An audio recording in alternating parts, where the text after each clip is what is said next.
Fuck, man, he wrecked my shirt. Don't swear! Oh my God! What game show have you ever seen that had swearing in it? Yeesh.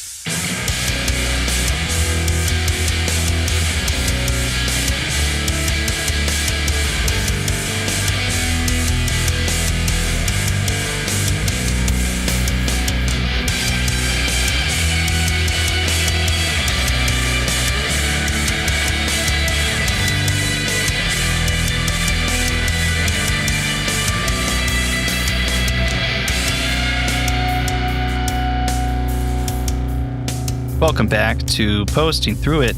I'm Jared. And I'm Mike. Thanks for people who have signed up for the Patreon.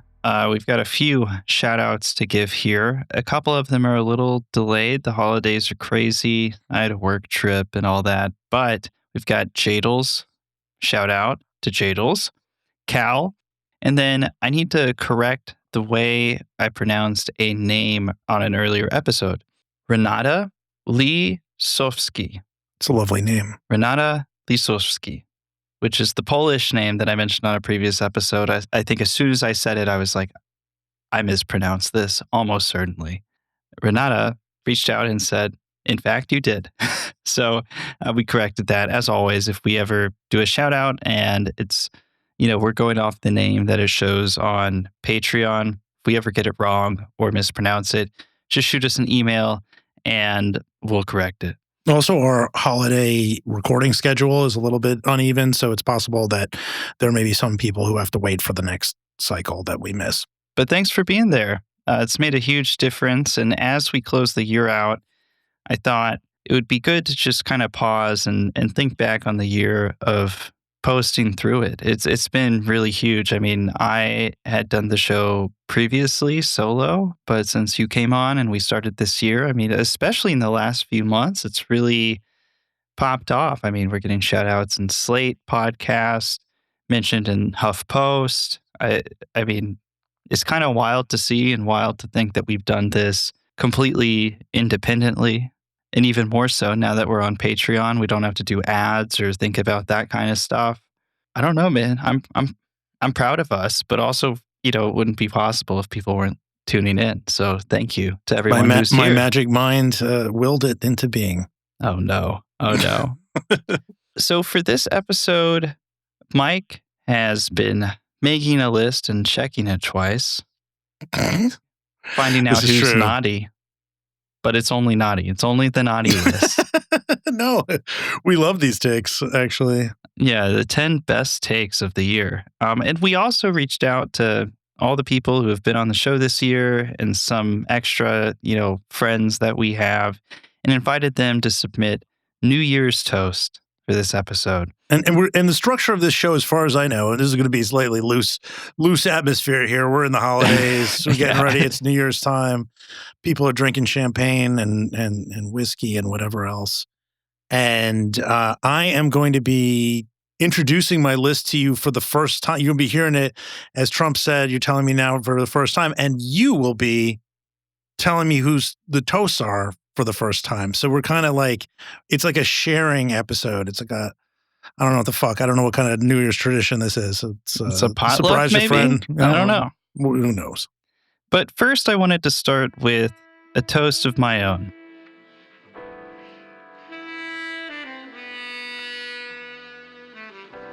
I started podcasting in February 2018, and when I launched a show at that time, I called it Shitpost. The audio quality was bad. I didn't know how to speak into a microphone. My thoughts were often mangled, but as the years went on, it got better, and the show developed a niche following.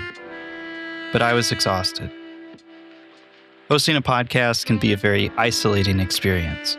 You spend so much time producing, recording, and editing these shows together, then you throw them out into the void and hope that someone, somewhere, found what you did with all that time was valuable. I could see that people were listening to the show then. Every once in a while, I'd hear from someone who liked an episode. But over time, it wore me down, and I had to step away from the show in 2023 to kind of try to take care of myself a little better. After Trump won the 2024 election, and I started to see the world roll over out of fear, I started thinking that a show like Shitpost, which I had already rebranded at that time as Posting Through It, needed to exist again. Mike was finishing his book and wondering what was next, and I asked him if he wanted to bring the show back together. He said yes, and when we were done with this one, 66 episodes later, I think it's safe to say, we're so fucking back, dude. Yes. The Posting Through It you've been getting in your feeds this year is the best version of this show that's ever existed. I'm so proud of what this show has become, and that is because we have worked our asses off to make it that way. I'm exhausted, but I couldn't be happier. Thank you, Mike, for taking this on with me. I couldn't do it without you, and you've added so much to the show. I get to make something I love with one of my best friends, and I wouldn't trade that for any amount of Peter Thiel's venture capital cash. But we really owe everything to our listeners. There are tens of thousands of you out there now, and so many of you come back each week just to hear what we have to say and to listen to the conversations we have with our guests. I love that we have an audience of people with us that are wicked smart, but also kind and thoughtful. A lot of you have signed up for that Patreon I mentioned, hanging out with us on those premium episodes.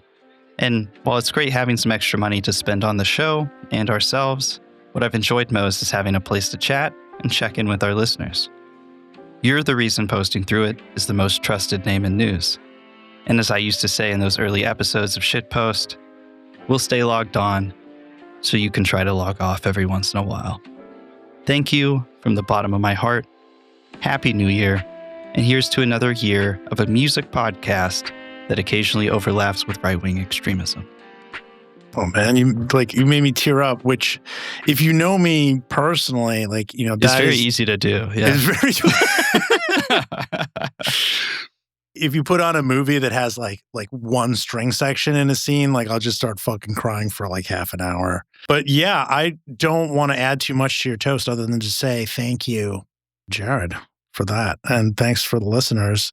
2026 is our year. I'm just going to leave it at that. I'm so fucking ready. Let's start playing some of these voicemails. We got a lot of them in, and we'll intersperse with the best takes of 2026, top 2025, takes. Whatever the fuck year top it is. 10 takes, unmatched in their league. But first, here's a voicemail.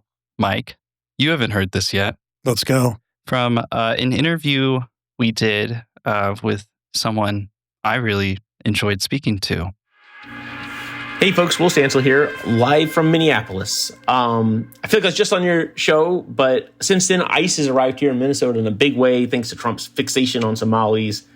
I've been been scheduled to go to trainings about how to respond to ICE, how to resist them when they attempt to do these abductions. And I'm really just waiting for the moment when I'm out there the ICE agents have got their guns pointed at the crowd. They're trying to grab some poor Somali citizen. They're shouting at everyone. And one of them looks at me and he lowers his gun and he goes, "Wait a second. Aren't you the main character on my favorite show?" Anyway, I've heard there's a 5th episode of the Will Stancil Show coming, a Christmas episode, but it is beset by some creative difficulties. Their ambition may have exceeded their capacity this time. So we'll see. Maybe the time you publish this, it'll be out. But maybe this is the end of the whole thing. Who knows? As for me, I've been running some holiday business promotions. It's really the most mundane thing you can imagine. I've got working through the neighborhood organization. I've got 70 businesses signed up for a big holiday promotional project event that lasts the month of December. We got a business passport program. We've got a bunch of decorations, and I'm coordinating all of that. It's really funny. It's just kind of the most mundane neighborhood organization thing you can imagine. And I don't think any of the people I'm working with, the volunteers, the business owners, understand or know about this entire other side of my life, the one that everyone on the internet knows about. So it's been kind of a relief, honestly. Really looking forward to 2026. Really feel like it's the year that maybe we crush these MAGA scumbags into dust. You can really feel Trump's support falling away. It really feels like something is giving out finally. So here's hoping. Happy holidays, happy new year. It was great talking to y'all. Hope to talk to y'all soon. Will Stancil, the last guy I would have expected to be leading off a year-end thing when we started this. But, I really hope that show making fun of him, that was the reason we had him on to begin with. I hope that gets diminishing returns and he survives this and is able to give everybody the finger that did that, because it was a bunch of fucking Nazi trash. Hit me with a take, Mike. Okay, Jared. For number 10 coming in this year, this is a definitive list, everybody. This is more important than your Pitchfork list or your movie. I don't know where people get their movies. I don't care. This is the most important list of 2025. Number 10, top takes. Jack Posobiec, September 6, 2025. Quote, the title is The Phillies Karen and the Death of American Manhood, Why We're Losing Our Nation One Surrender at a Time. Do you remember covering this on our premium? Oh, I do. This was after the Phillies Karen event where some woman with the prototypical, may I speak to your manager haircut refused to give a fly ball to a kid at a Phillies game. Yes. Well, here's what Jack had to say about that. Today, we've got fathers who, instead of defending their turf, accepted signed bats as consolation prizes, participation trophies. Like that's going to make up for the lesson in weakness they just imparted. As I put it bluntly, he's quoting his own tweet, Phillies Karen got the little boy's baseball and both of his fathers. She walked away with 3 balls that night, folks. 3. This isn't harmless. It's the slow poison killing America. When men won't stand up to petty tyrants like this Karen at a baseball game of all places, how can we expect them to defend our borders, our families, our way of life? Anyway, we can end it right there, I think. Someone said, please send Jack our Femdom t-shirt, because that seems to be what is on his mind in his take. Let's play another voicemail. This one's from Bobby Silverman. Hello, this is, excuse me, I got something in my throat. So what the hell is that? That's no good. Anyway, okay, this is Bobby Silverman calling you from New York City, where I am the New York correspondent for the Posting Through It show. And it's almost the end of the year. Wow. This has been like a year where so much stuff happened with the Nazis who are running things. So that's bad. What did they do that's bad, aside from turning the country into a police state and rounding up all of the brown people they don't like and invading good cities and ruining the economy and destroying our ability to fight the cancer. And this is getting depressing. I'm getting very depressed about this. So it's going to be a new year, okay? And then things will maybe get better. So I'm looking forward to things getting better for sure. That's number 1. Number 2 is more episodes of Posting Through It. Yes. And oh geez, I'm getting very depressed now. I may need to go sit down because I can't think of other good things. The Knicks are pretty good. Okay, yeah. That's a good thing. So yeah, it's going to be a great year. Happy New Year and happy holidays to all of the listeners from Bobby Silverman, New York City correspondent. I'm going to play one more. This one's from Hannah Gais. Okay. Hey, it's Hannah Gais. I just wanted to extend a wish of happy holidays to all of you Posting Through It listeners out there, and Jared. I think there's that other guy, Mike. I don't know. I don't know about him. I was thinking about what to say as sort of a year in review, and I kept going back and forth between feeling like it's best to capture how depressing and difficult this year was for so many people, and also how there were just very brief moments of optimism in that darkness. And I think I kind of settled a little bit on the optimism. I live in DC, and one of the most difficult things about this year has been the federal incursion on DC and watching ICE terrorize communities, including where I live. And it's been very hard to watch, and very hard to experience, and feels like there's no escape from it, really. But at the same time, every time I've walked by someone being harassed or someone being abducted, I always see my neighbors out there organizing, people turning out to document it, people turning out to help contact people's families and provide support however they can. And it's been one of the few things that, like, I think really shows the greatness of this country. And it's a difficult moment, and we shouldn't have to do this. But it's heartening to see that people are doing what they can, when they can, and however they can. And whatever fresh horrors 2026 brings, I'm sure there will be some. I hope people can continue to do what they're doing, which is standing up to this shit. That went pretty hard. I was at first I was going to make a joke and say, like, Hannah sounds like a sentient Joy Division CD as usual, but then she brought so much heart into it that I was like, okay, all right. She's so smart. That's the thing. I'm so proud of my friends. Give me another take. Number 9. Sure. Can you cue up one of the first of the 2 audio tracks I gave you? The one from Bungler Boccia Sargon of Akkad. Oh, yeah. I would say that, like, this is a good example of, like, you know, following somebody with Hannah's emotional depth. With this is almost unfair. It's like tough, but this is a good take to put at number 9 for the year, and it was only a few days ago. Everyone, December 21st. Common theme of it all is dignity. Dignity restored to the forgotten men and women of the heartland. That's what Trump's entire year has been about, from the economic policy to the immigration policy to the foreign policy. How does deporting day laborers and landscapers bring dignity to the working class? Aren't they just doing jobs Americans won't do? Well, no. Contrary to the myth promulgated by the left, there isn't a single industry in America that's dominated by illegals.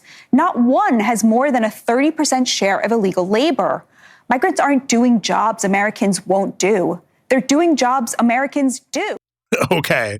So I don't know if you knew this, Jared, but Trump is restoring dignity to the homeland and heartland of the United States right now. That's what he's doing. I didn't know that. And that, it's deporting really people, sending them on planes and flying them to countries they've never been to.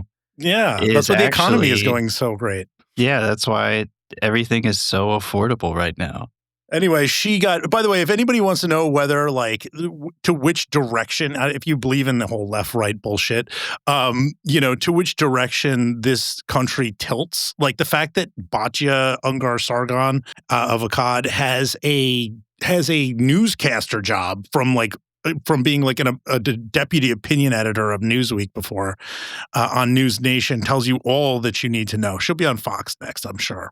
We've got another voicemail. This one's from Michelangelo Signorile, who had us on his SiriusXM show. Remember when we did that earlier this year? I do, barely. I love Michelangelo. He is just the sweetest dude with the biggest heart, and he's fun to listen to on the radio.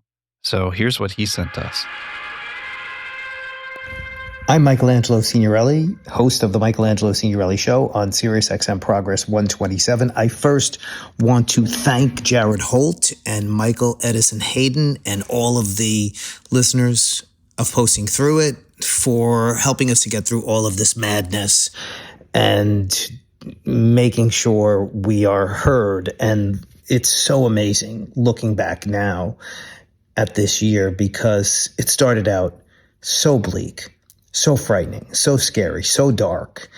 And I think a lot of us didn't know whether we were going to make it to the next week, let alone the next month.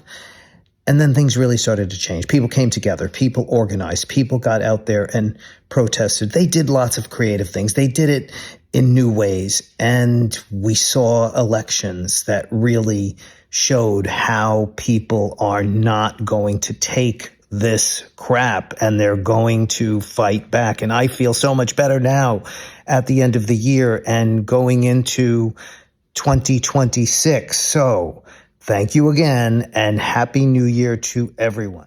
One of the reasons I said I barely remember being on the show is because it was right in the middle of the Charlie Kirk stuff, and we were doing we felt like we were doing everything all the time at once. But I've been on Michelangelo's show for so long, and he honestly does a tremendous service for people. He's one of the few people I know who has like a prominent perch on radio who is always focused on combating the fascist threat. So let's hear it. Number 8. What do we got? Number 8 of our worst takes or best takes of 2026. Best takes. Hey, Mike. Best takes. January 22nd, 2025. You will recall the weather was very, very cold outside. And an opinion writer, I guess you would call her, Libby Emmons, friend of Jack Posobiec at Human Events. Jared, can you tell us what this one was about? Do you remember it? Yeah, I think this was our 3rd episode. We covered the inauguration in D.C. You were there hanging with Hannah. And on the sidelines, there was a party hosted by Passage Press, which Jason Wilson's done some great coverage of them in The Guardian. A far-right publishing house, basically, that's trying to, really trying to make itself like the cultural vanguard of the MAGA movement. Haven't heard much from them lately. But Libby Emmons went to a party they hosted and wrote this. And here we are. Trump was canceled, and he has ascended to the throne of global power. The memesters and net artists do not reveal their public names, but their authorship of the movement has transformed the political and cultural landscape. And for myself, now having attended the coronation ball when only 8 years ago I was ensconced with the pussy hat wearers on the National Mall, then canceled over trans just 1 year later. How many of y'all like getting canceled over trans? I got canceled for trans. Now serving as the writer of Right-Wing Cultural Influence. I can attest to that fact. My guess is that next time, anyone will be able to buy a Gadsden flag dress off the rack and will be able to go out into the world with the face of our own avatars. Really, actually, even though it's number 8, I think it is, purely in terms of writing, the worst.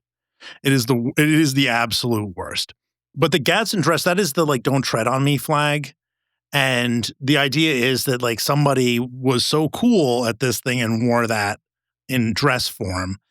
And her prediction was at the start of the year that not long from now, people will be wearing those dresses everywhere. But the biggest, I think, faux pas, the biggest wrong in her take was, of course, that she was a writer of any kind of cultural importance. Yeah. All right, let's do a couple more voicemails. I've got 2 from people with the last name Higgins. We've got Eoin Higgins and Eliot Higgins. I'll play Owen's first. Hey guys, this is Eoin Higgins. Guest on the Who the Hell is Matt Taibbi episode, as well as one related to my book, Owen, How Tech Billionaires on the Right Bought the Loudest Voices on the Left, that if you are listening to this and you have not got it, you should get it. Anyway, it's been a pretty good year. Published my book. Looking forward next year to reading Mike's book. Enjoyed my appearances with you guys.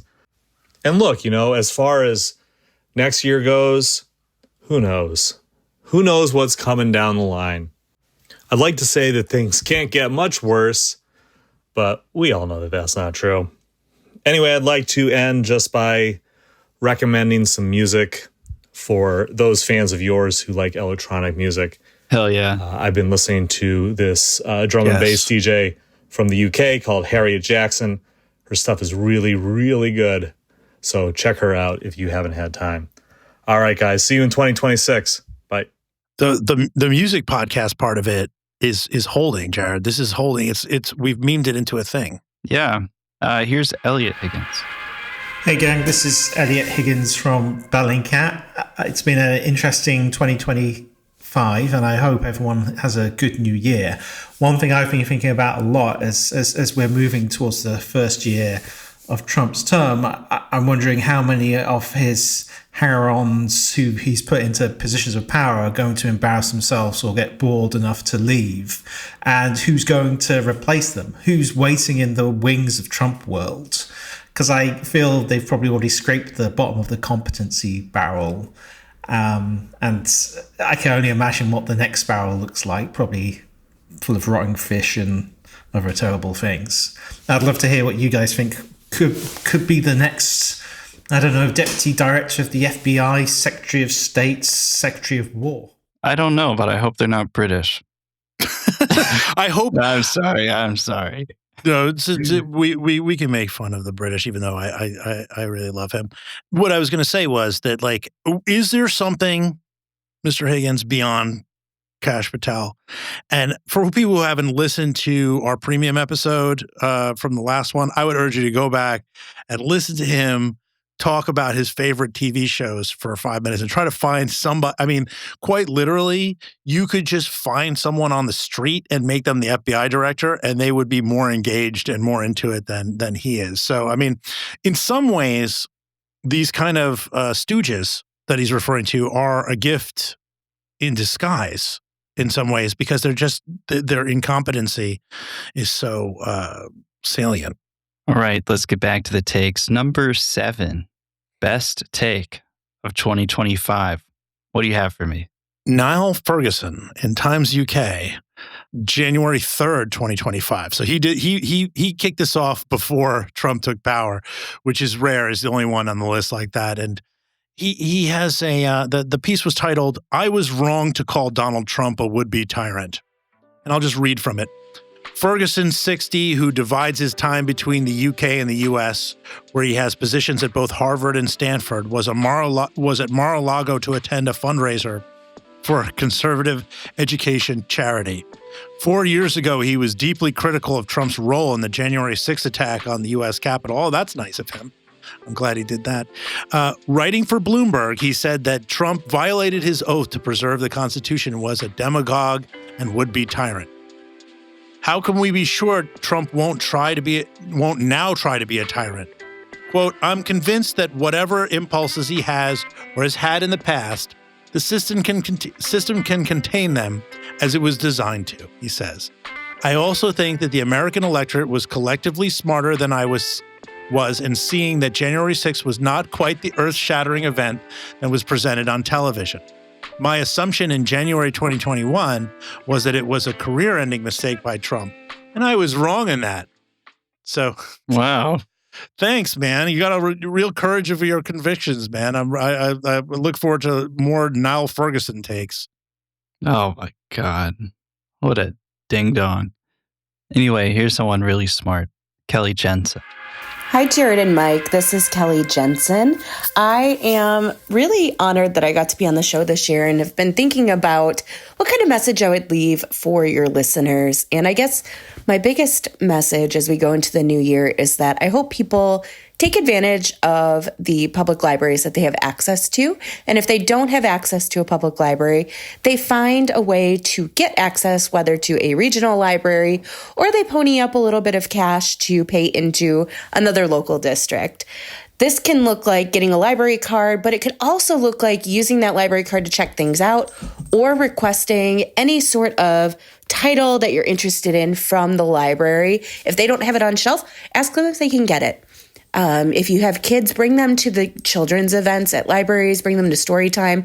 As an adult, you can attend all kinds of programs yourself. Take advantage of these gems that are in our community and be a part of continuing to advocate on their behalf and ensure that the entire community is being represented in the library and not just those with a vested interest in the sorts of materials and ideas that can be available in the library. I have no good jokes. I have some good book recommendations. My biggest thing is that I like to tell folks is if you don't like what you're reading, put it down, pick something else up. There's no award for finishing something you don't love. Instead, keep looking for those things that you do love and keep enjoying them. Thanks so much. Have a great new year. That's good guidance for life. I'm very happy. I'm very happy with that. I was going to make a nerd joke there, but then I'm like, actually, yeah, like, no, it's good that we're hyping libraries on this show. Yeah. So that was really smart. Give me some. I want the stupid shit again, Mike. Number 6. All right. Welcome to back to what the fuck we're doing here. Yeah. So number 6. Okay. Jared, I got a star on here. I have a star. You ready? This is like this is a posting through it star. We're like star makers, star discovery. We help make this star here. Oh, God, I already know who this is. Yeah. This is, I got to tell you, I thought that she would be number 1. Like, I thought she'd be number 1, but then I really looked at the takes and I started to break it down. That person is, Catherine Night Train D. That's her pseudonym. That's her pseudonym.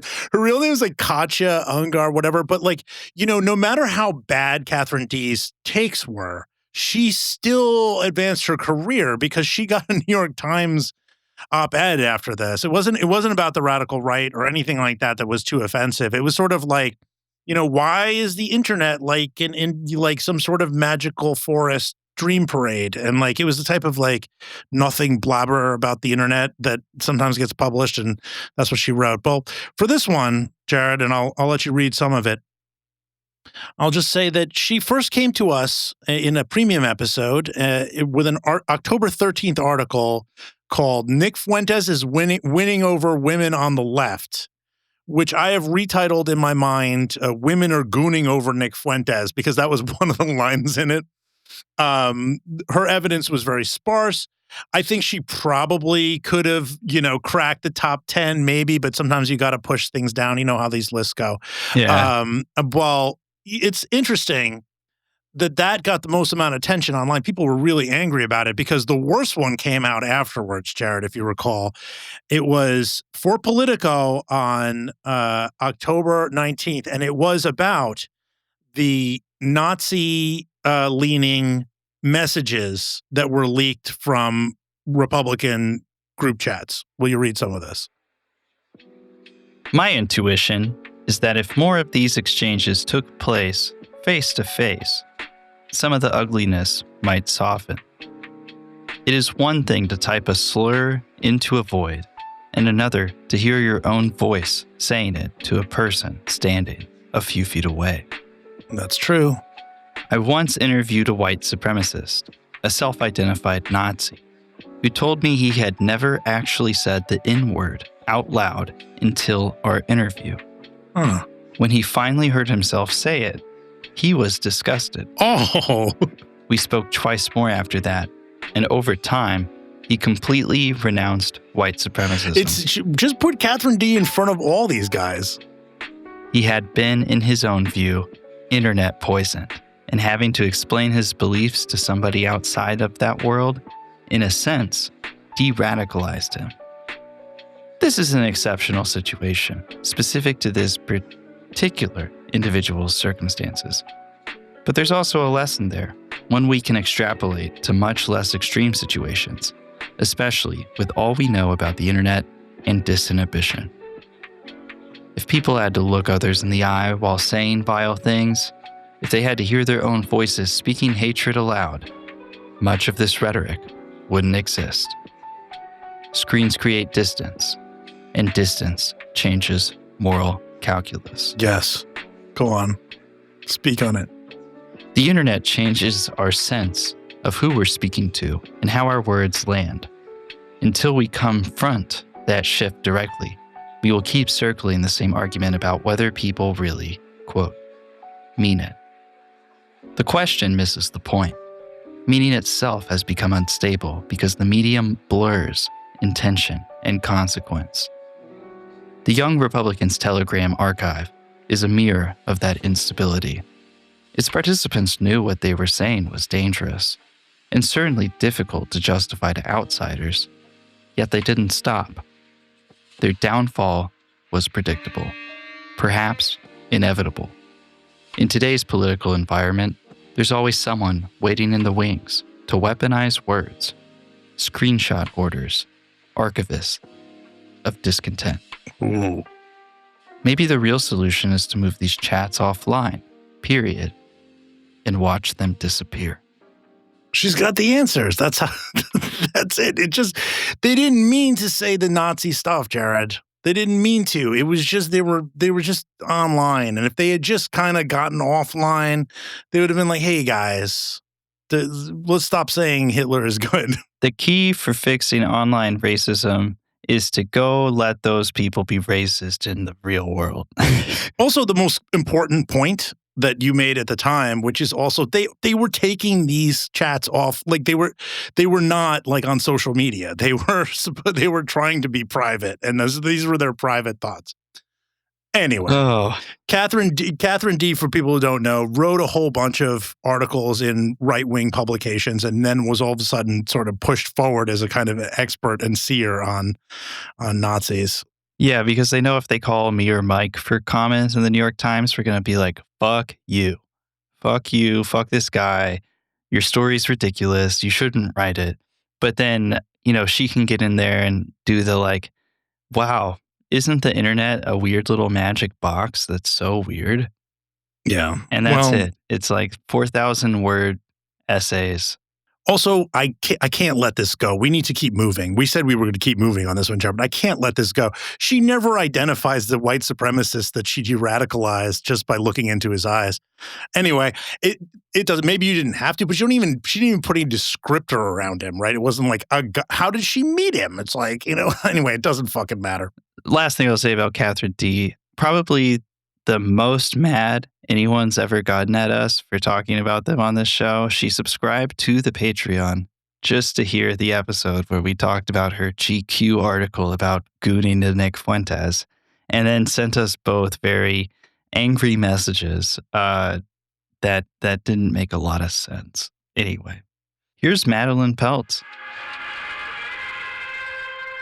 What's up, Posting Through It listeners? It's your girl, Madeline Peltz, a.k.a. Maddie Bat Mitzvah, a.k.a.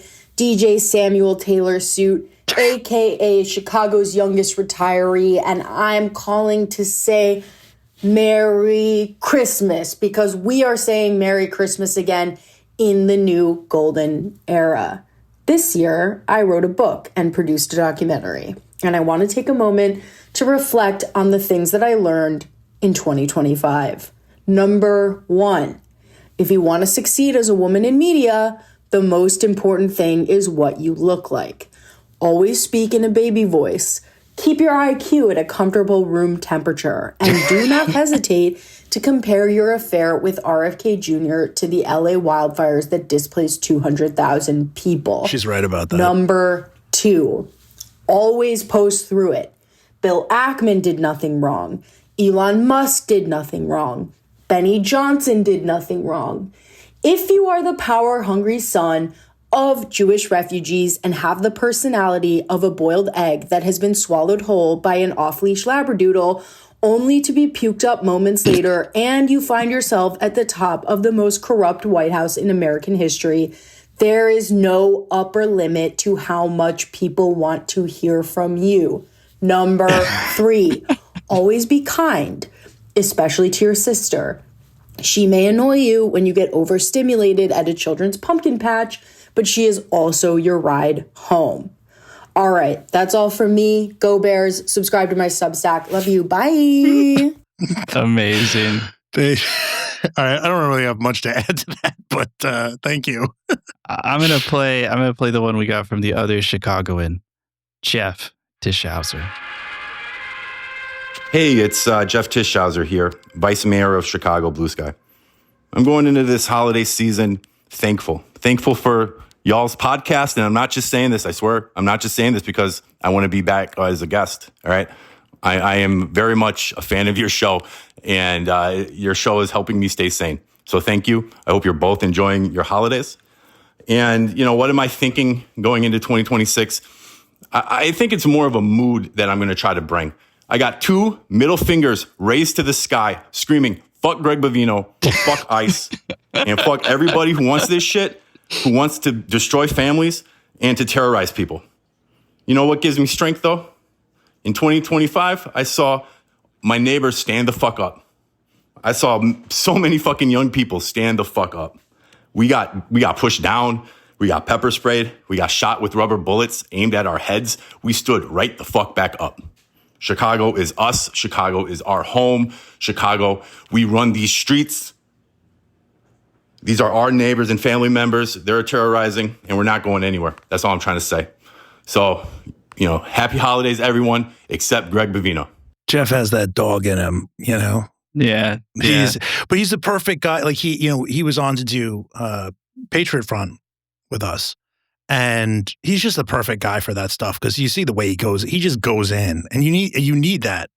You need that. It's like not a lot of people who cover the far right have that type of energy, and because when you get face to face with some of these guys, you get CTE, man. You have to be like more like intense than they are sometimes. And he's for Patriot Front. There's no better fit.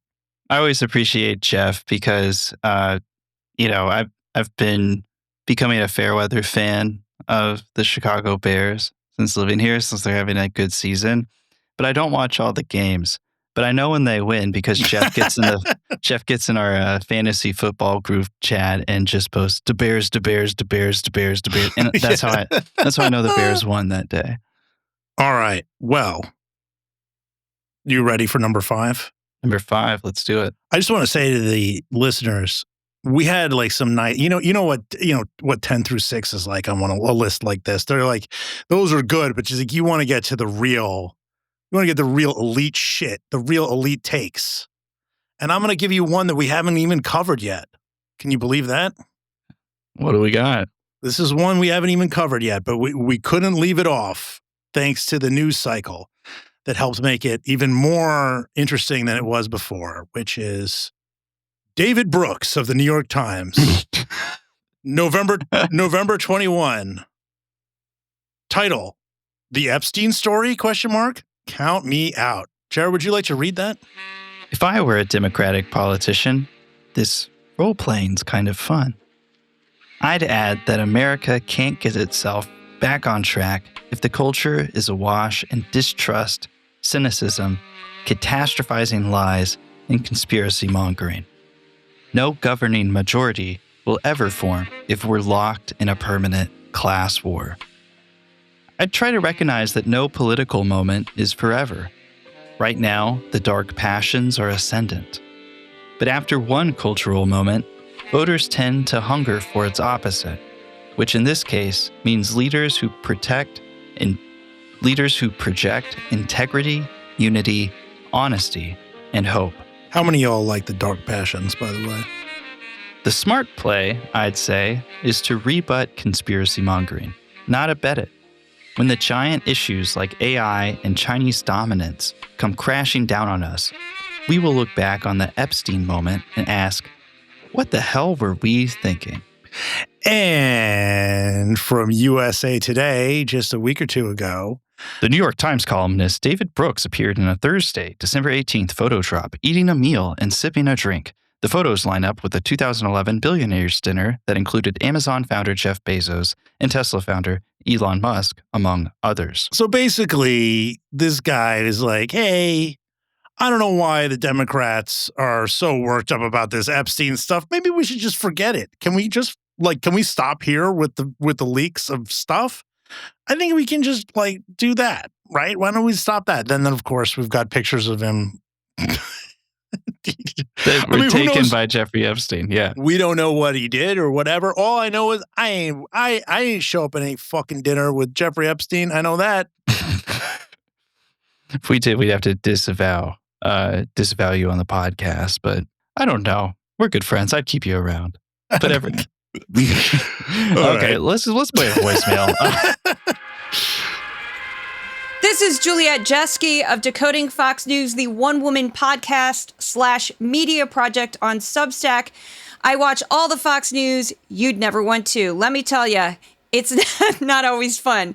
I wanted to congratulate my friends Michael Edison Hayden and Jared Holt for all of their success with Posting Through It in 2025, and I wish them the best and continued success in 2026. They're both highly entertaining, brilliant men. They have great rapport with each other.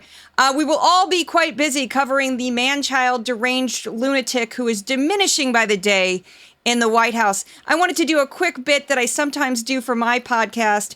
Judge Jeanine Pirro is no longer with Fox News, but she still shows up on the network from time to time, and she has a quick message for Jared and Michael. Here we go. I'm Judge Jeanine. If you want to listen to a podcast where two researchers who know a lot about the far right and other topics, check out Posting Through It.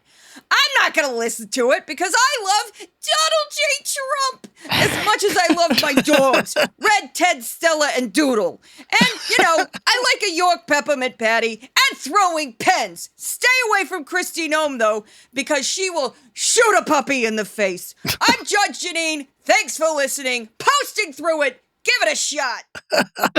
Can we get her on to do that? Like, can we have an interview with like a full interview with Judge Jeanine? Just never break the bit.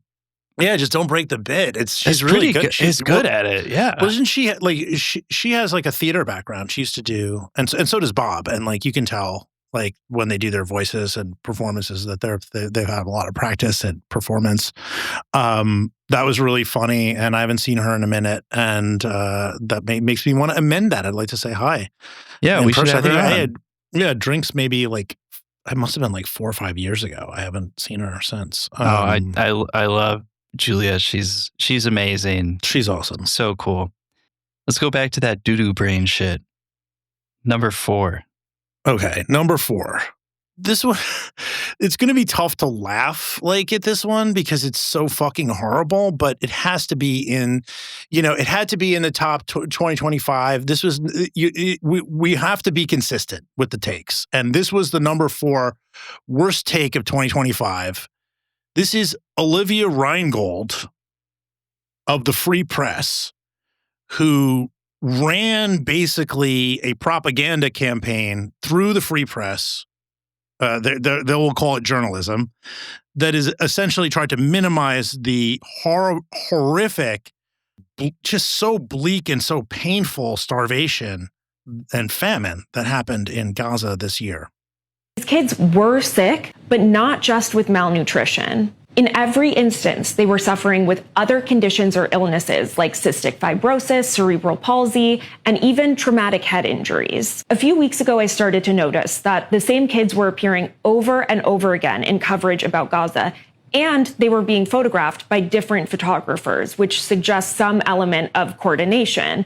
And then the New York Times had to issue an editor's note about this viral image, and that made me wonder, what else weren't they telling us about these photos? That's conspiracy brain shit.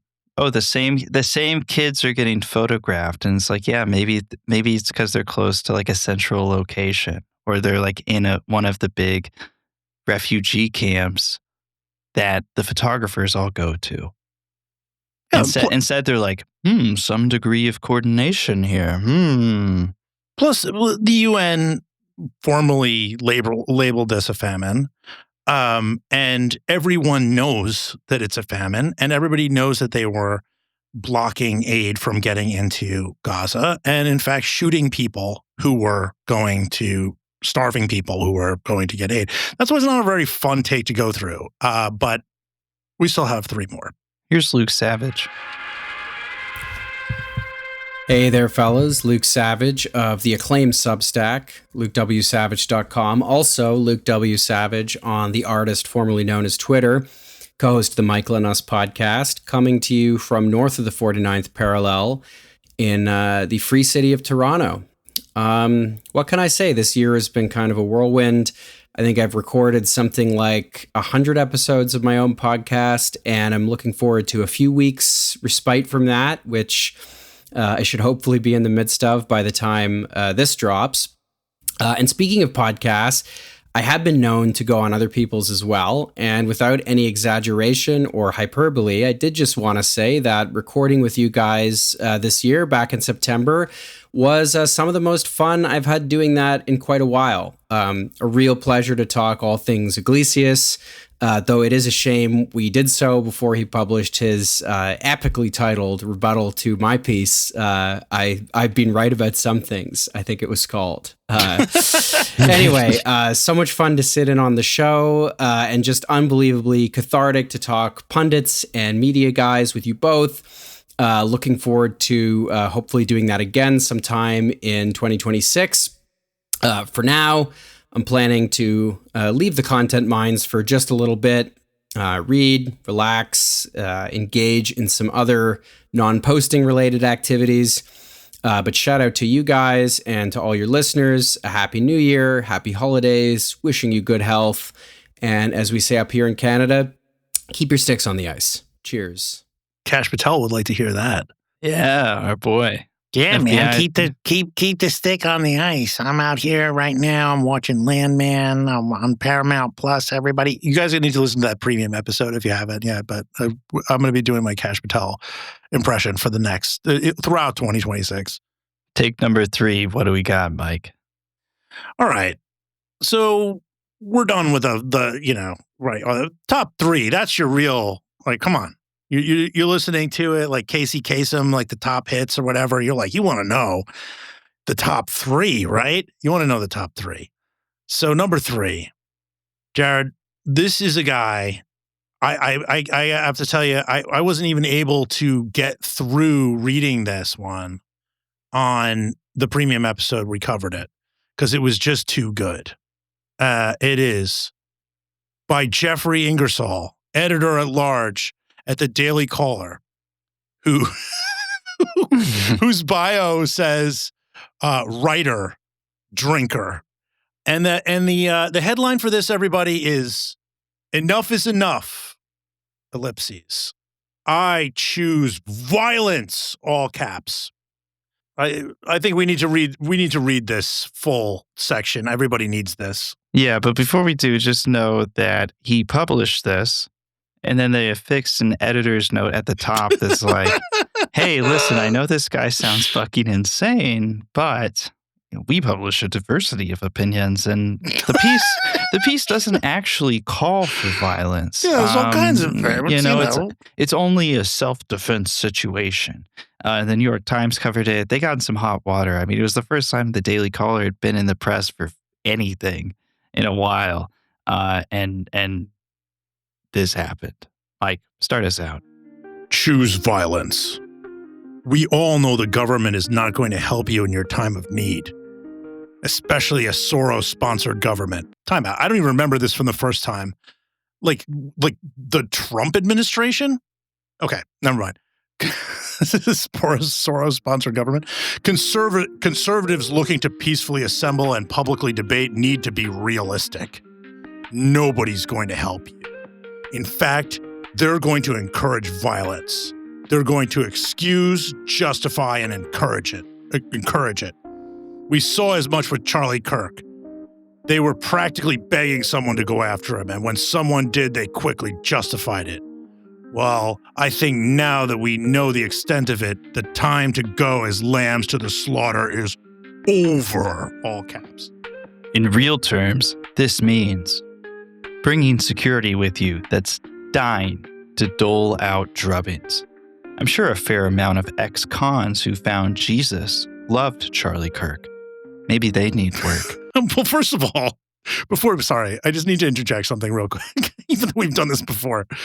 What are these ex-cons sitting around and be like, yeah, I like that guy. I like that Kirk guy. He's You know what I'd love to do, man? You know what I'd love to do is just beat the shit out of someone. Paulie Walnuts. Put some respect on Charlie Kirk's name. Listen, the boss told you. Whatever works. We need to reinstitute the cost. So some activist takes the sign next to your table at a public debate, like what happened here. She gets instantly clotheslined. Boom. I don't care if police are present. Do it anyway. In fact, be wildly disproportionate. Which is awesome because that's just assault. You can't beat the shit out of somebody because they took your property. That's not how the law works. Oh, man. Imagine how good 2 and 1 are if this is the third one. A fat black lady assaults your on-camera talent. Of course. Way to go, Jeffrey. Fat black lady, right. Like, yeah, he just pulls that one out of his ass. Book the kind of security that has no qualms hospitalizing her and people like her. Okay, can we drill down on this for a second? I know we're not doing an episode on this anymore, but I think I was laughing too hard to actually look at it. Book the kind of security that has no qualms hospitalizing her, described as a fat black lady, and people like her. Right.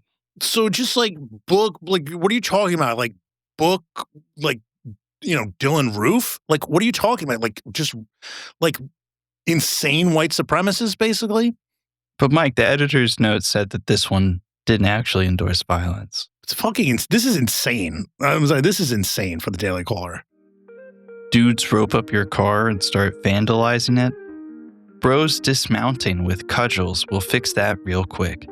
Turn it into an instant brawl. Break bones. Force corrupt police to intervene.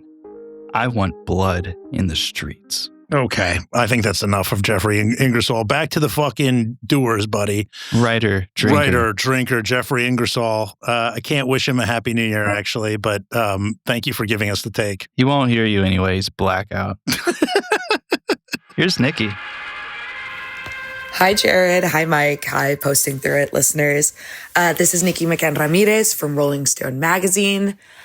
And this year was a lot. And being on Posting Through It, listening to the podcast, watching it grow has been a delight and a pleasure. I don't think I need to recap all of the horrors that we experienced in this first year of the Trump administration. You guys did a really good job of that. But what I will say is what I thought would be an ending to a really bleak and abysmal year. I am weirdly enough feeling kind of hopeful because I think over the past couple of weeks, particularly, we've seen weeks and months, we've seen the Trump administration, the Republican coalition, the MAGA base develop some fractures that for the first time really feel like they could be permanent and really feel like they could be widening and really feel like they could split the hold that Trump and MAGA Republicanism have had on the conservative movement for the last decade. I'm talking about people like Marjorie Taylor Greene breaking with the president, the reality that Republican lawmakers across the country are realizing that the president's policies over the last year have been incredibly unpopular and either are choosing not to run or bracing for catastrophic losses. I'm going to restate that. Or are bracing for catastrophic losses in the midterm elections in 2026. And so this year was really hard. A lot of people were put through absolute torture and brutality by the administration, everything from ICE raids in communities to deportations to foreign torture prisons, to, the shutdown and families being deprived of their health care and access to food. And I never like thinking in this framing, but if there is something that gives me hope, it's that all of those things, all of those actions are clearly alienating Americans. And hopefully we'll see Republicans pay for their mistakes in the coming year. Happy holidays to all y'all. Love y'all. So basically, TPUSA has Nicki Minaj, and we have that Nicki, and I think it's like way better personally. We have the better Nicki, way sure. Better. It's not even there's not even a question. It's not even a thing. Number 2, Mike, what do you have? We're getting close. All right, I think a lot of people would have thought this might have been number 1, but it just couldn't quite cut the top one. Number 2, and it's a real honorable mention here. There's a lot of factors into what move these takes higher or lower. The perch, right? When you have something coming through with the New York Times, that's a big megaphone right there, right? We're going to agree with that. That's the number 1 place to drop a take, pretty much. Then you have the next thing is the timing. right? That's a huge factor too. It's sort of like, hey, like, the joke when people make a joke and people say afterwards, like, too soon, right? Yeah. About something, right? Timing is a factor. Timing. And to get like a take like this, you got to come through. You have to have a level of belief in yourself, right? That you're like, I can just fucking drop this. I can just drop this in. I've got everything going for me. I got this abundance fucking thing that that Mike Hayden doesn't understand what it is. There's like, I've got a podcast that where I sound worried every time I say something. I'm a big fucking deal. I'm a big fucking deal. I'm not like some guy who's, drawers are filled with silly putty. I'm actually, I got big balls to drop a take, and that guy is Ezra Klein, big guy. Yeah, Ezra Klein with a huge hit. And I know he's going to be disappointed not being number one on this list, but number two is I think he was bigger than Ingersoll just because of those other factors. I know that Ingersoll did everything he could in the Daily Caller, but this was great here. September 11, 2025. This is the new 9/11. You already know what this one is. We all remember where we were when this take dropped. Yeah, top charting take of the year. Klein absolutely flexing on this track. Let's hear the flow, Jared.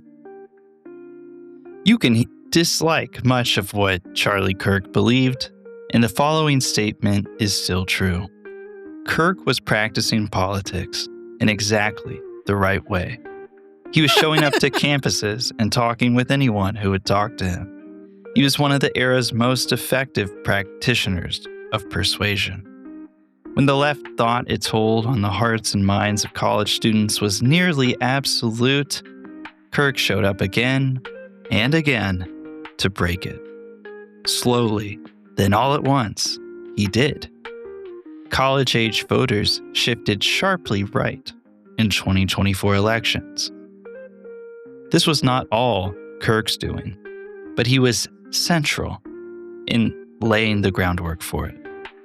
I did not know Kirk, obviously, and I am not the right person to eulogize him.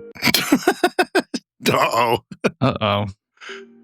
But I envied what he built. No, that's the key part of this, by the way. That's why I made sure that was in there. Yeah, that's the most important thing. A taste for disagreement is a virtue in a democracy.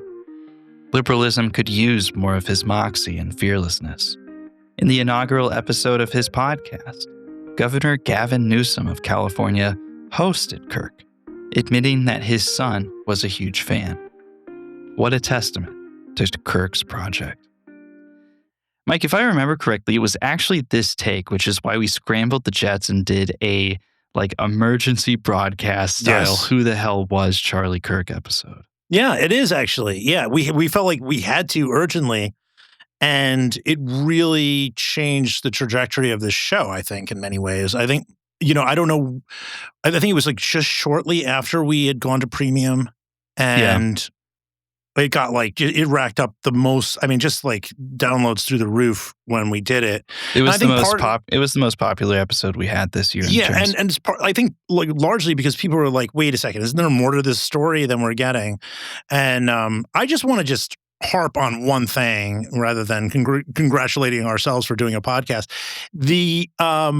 This guy is out there imagining himself I'm going to entertain some questions from some conservative young people about abundance. Abundance. It's like, would you like to hear more about abundance? Don't shoot me. Have you heard the good news about housing developments? Anyway, all right. Anyway, yeah, it was one. Look, there is another, as they would say in Star Wars. There is the greatest take of 2025. Well, we've got two more voicemails to cram in before we get there. First one's from Matt, Redacted, who joined us for the Who the Hell Is Cumia, Anthony Cumia episode. And then we've got Talia Jane.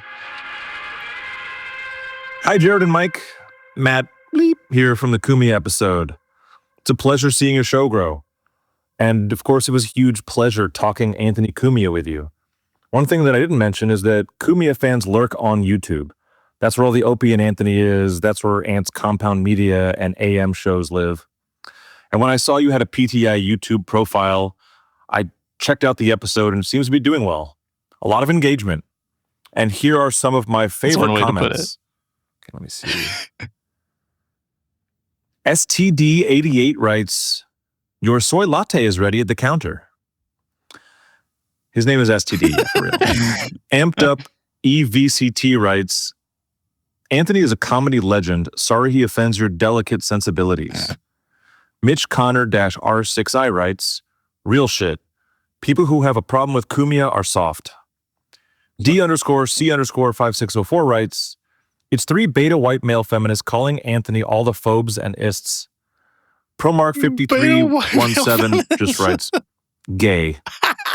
So I'm not totally sure that we've captured the hearts and minds of the Cumia fans, but it was really fun to be on the pod. And I have a prediction, by the way. I think that Cumia becomes a Christian in 2026. He's had a couple heart attacks, and I think it would help with his new AM radio listeners. I think that's a good guess. And I actually do create stuff, and I would love to plug my actual work, but I don't want to get doxxed. And Anthony Cumia is famous for doing that, so I'll probably skip what I do. But anyway, again, love the show. It's a great music podcast. Happy 2026. Long live Posting Through It. He gets it. Hell yeah. My man gets it. Music podcast of the century is Posting Through It. That's right. We talk about other stuff too sometimes. Here's Talia Jane. I think this is the last one we have. It's Talia Jane. I'm here with my little baby, thinking about the difference between niceness and kindness, and how this year we've seen decorum and appeals to it weaponized to force compliance with awful, cruel things. Appeals to decorum to keep people silent, to get them snitching on their neighbors, and thinking about how moving into the new year, hopefully more people realize that decorum is a tool of the fascist machine, and that if they want to fight back, they have to abandon any sense of politeness and throw down and throw sand in the face of bullies. And my baby wants you to know that niceness is not the same as kindness, and that sometimes the nicest thing you can do is be a little bit of an asshole to terrible people. Preach. That's the intro to my new hardcore album. Yeah. I love that. That was so sweet. They got me pumped kid. up. Yeah, but I like holding the kid, but she's like, it's like she was still ice cold. You know what I mean? She's like, Yeah. fuck this. I'm just, Dude, I'm spitting. Talia is a fucking real one. We have some good friends on this show. I got to tell you, like these toasts are like so nice. Everybody's not nice like that, but they're nicely done. Like they're really thoughtfully done. Yeah. Yeah, man. They put as much thought into this as I put into the top 10 takes of 2025. And ladies and gentlemen, like Casey Kasem, we are counting you down to the number one take of 2025. For this one, I'm going to tell you a story first. It's about a civil rights group, nominally, and they got themselves into a little bit of hot water.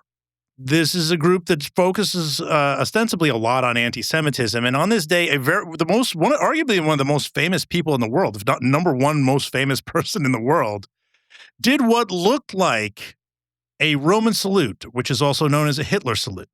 And when they did, at 5:52 p.m. on that day, January 20th, that was Elon Musk, by the way, we're talking about, they took to social media and could not wait even a few more seconds to rethink the following statement, which is not the top take of the year. This is just the context that gets us to the top take of the year, everyone. Go ahead, Jared, if you could just read this social media statement that is not the number one take of the year, but sets up the number one take of the year. Yeah, so, richest man on the planet does a Nazi salute, or at least something that looks a whole lot like a Nazi salute. All right, yeah, it looks like, for sure. This is a delicate moment. It's a new day, And yet so many are on edge. Our politics are inflamed. It's like how I would describe my stomach after a bad meal. And social media only adds to the anxiety. It seems that @Elon Musk made an awkward gesture in a moment of enthusiasm. Not a Nazi salute. But again, we appreciate that people are on edge. In a moment of enthusiasm. In this moment, all sides should give one another a bit of grace, perhaps even the benefit of the doubt, and take a breath.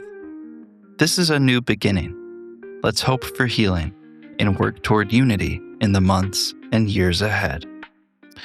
Very sweet, actually, towards Elon Musk, who threw his arm up in a very angular motion. Jared, a lot of people were saying when that happened, hey, you don't seem to express the same kind of grace or offers of grace towards college students. Do you remember that? I Do you remember a lot of people saying to this group is called the Anti-Defamation League, by the way, everybody. And a lot of people were saying, hey, you were saying, like, show some grace for this guy who just threw his arm up like that. He's got a lot of power and a lot of money. But you kind of like don't do that about just random college kids. It's kind of weird that you don't do that. Well, coming in, the ADL will hear like a college kid join a chant that's like, globalize the intifada or whatever, and just be like, that college student is basically a member of Hamas. Right, yes. If you could, I would like you to read for me. It was March 9th. It was a Sunday when the ADL dropped the number one take of 2025. And I would like you to read that for me in your most serious Jonathan Greenblatt voice, please. We believe there should be swift and severe consequences for those who provide material support to foreign terrorist organizations, incite violence in support of terrorist activities, or conceal their identities in order to harass and intimidate Jewish individuals and institutions with impunity. We appreciate the Trump administration's broad, bold set of efforts to counter campus anti-Semitism.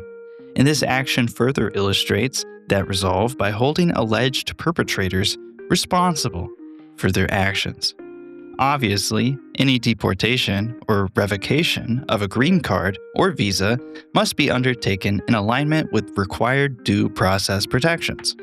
We also hope this action serves as a deterrent to others who might consider breaking the law on college campuses or anywhere. And this was, of course, their statement when ICE arrested Mahmoud Khalil, basically imprisoning him on completely false, fabricated terms, silencing his free speech rights, taking him away from his family. And this civil rights organization said this was an encouraging development in so many words.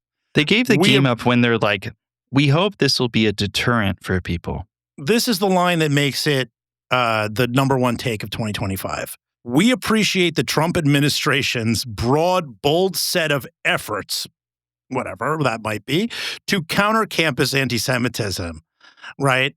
So, which this year amounted in near totality to using DHS, Secretary of State's office, to pick out Middle Eastern exchange students or students here on visas who criticized the Israeli government and trying to process them for deportation. That was the effort. So that's the side of history that ADL wanted to be on in March. And then you know what happened in June? Because the case was completely bogus and everyone could see that from jump, that no matter how hard they wanted to bend the rules towards illegality, they couldn't even do it. Yeah, their whole argument in court was like, but we're the government. We can do whatever we want. And the court was like, no. Well, Mahmoud Khalil is free, of course. And I've written some stuff in the document that I won't say out loud, Jared, but you know what I'm thinking. All I have to say about that is he's smiling, but he's not saying anything. Yeah. All I have to say about this is if you are a civil rights organization, why don't you try comporting yourself like a civil rights organization? And that is my final thought on the top 10 takes of 2025. I hope I don't see you guys around here next year. Don't come around and be repeat offenders. Hope everybody learns their lessons. Mike, thanks for putting that together. And thanks to everybody who sent in a voicemail. What a way to end the year. Closing out the 66th episode of Posting Through It this year. My God, what a journey it's been, dude. And I cannot sell this enough. If you haven't got a chance to listen to the last Patreon episode, you need to listen to Kash Patel talk about television.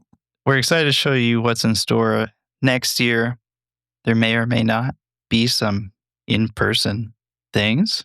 Maybe. That's early. That's all I'll say. The Femdom shirts should be shipping in the new year.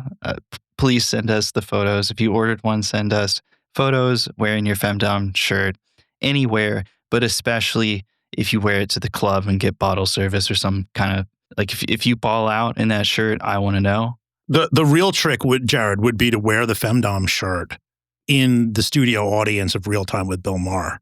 All right. Well, that is a wrap on this year. And to play us out, I made a very sloppy, little shitty rendition of one of the only holiday songs I like, which is Auld Lang Syne. Thanks for hanging this year. We're excited to show you what's next. And here's that. I learned from a friend that if you record something and it sounds kind of shitty, you can call it lo-fi. So good riddance to 2025, by the way. Fuck that year.